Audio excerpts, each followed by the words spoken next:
આમ આદમી પાર્ટી આખા ગુજરાતમાં સ્થાનિક સ્વરાજ્યની ચૂંટણીમાં એકલા હાથે જનતાની સાથે રાખી અને ઉમેદવારો ઉતારવાની છે અને ગુજરાતના ઇતિહાસમાં ન આવ્યું હોય એવડું મોટું પરિણામ સ્થાનિક સ્વરાજની ચૂંટણીમાં જનતા આમ આદમી પાર્ટીને આપવાની છે.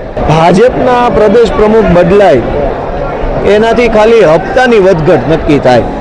કમલમમાં અગાઉ જે હપ્તો જતો હોય એનો રેટ ધારો કે 5 રૂપિયા હોય 1 ફૂટે એનેમાં, તો નવા પ્રમુખ નવો ભાવ નક્કી કરશે કે 4 લેવા કે 6 લેવા. બસ આટલો જ ફરક પડશે નવા પ્રમુખ આવવા. ધારો કે દારૂનો હપ્તો 1 લીટરે 3 રૂપિયા હોય કમલમનો, નવા પ્રમુખ 3.5 લેશે કે 2.5 લેશે એ નક્કી થશે.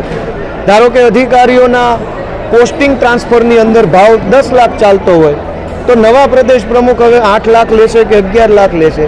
એટલે નવા પ્રમુખ આવવાથી આ જે કાંઈ હપ્તાઓ, કટકીઓ, કમિશનો છે એનો રેટમાં શું બદલાવ આવે છે તો હવે પછી જ ખબર પડે.